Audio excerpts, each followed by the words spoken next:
Good morning. As we gather for morning moments with Jesus this morning, let us just begin our day today by just uttering the words to the Lord, I belong to you. We set a precedent each and every morning if we would get up and just say, Lord, not my will, but yours be done. Whatever you have for me today, Lord, illuminate that in my life that I might be able to see your plan above my own, your desires above my own desires, and let me let go of my ways so that I can pursue your will. And part of that is how we view worship, how we view worshiping the Lord, because the thing we need to realize early and often, each and every day, that this just can't be something we say today and say, okay, I know that. Every day we have to remind ourselves that worship is not part of the Christian life. Worship is the Christian life. Worship is giving our all, ourselves, everything about us, over to the will of God and the desires that He has for the life He created in us and desires for us to live out. See, we often think of worship as words and songs that come out of our mouth, but it is so much more than that. It's a lifestyle, a sacrificial way of living that acknowledges every moment of every day that there is one that is far more worthy of our allegiance than ourselves. And Isaiah picks that up in chapter 6, and I want to read 2 or 3 verses out of that and illuminate some things that was a progression in his life when it came to how he worshiped the Lord. Listen to this. In the year that King Uzziah died, I saw also the Lord sitting upon a throne, high and lifted up, and his train filled the temple. Then said I, Woe is me, for I am undone, because I am a man of unclean lips, and I dwell in the midst of a people of unclean lips.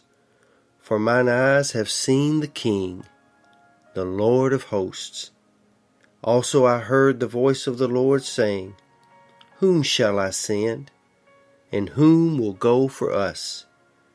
Then said I, Here am I, Lord, send me. In verse number 1 here, he first said what he saw.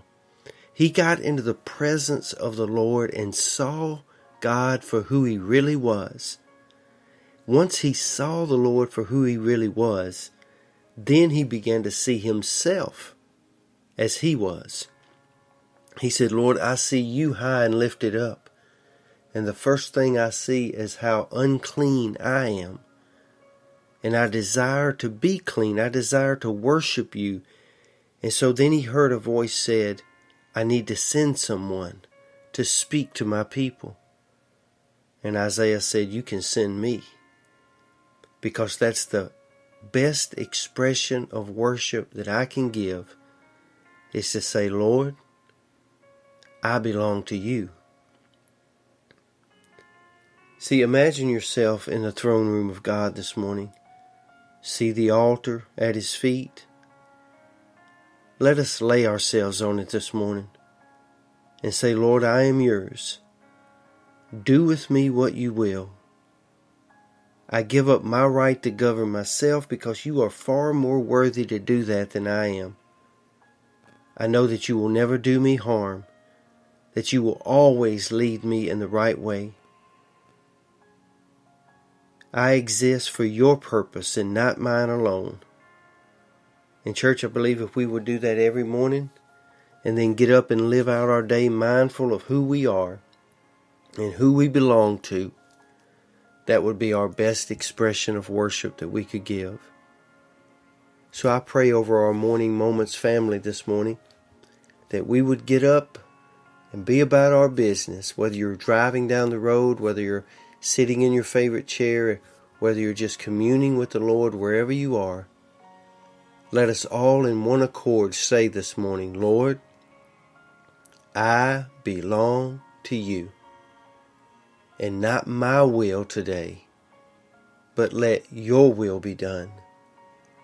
And show me, Father, the great and mighty wonders of who you are. I hear you, Lord, and you can send me to do whatever needs to be done today that would bring you glory. Speak a blessing and pray a blessing over your family today, over your finances, over your jobs, over your personal relationship with the Lord. Seek Him out and watch Him do marvelous and miraculous things in your life. Hope you have a great day. Lord's will, we will see you back here again tomorrow. Be safe, be strong, and be blessed. Amen.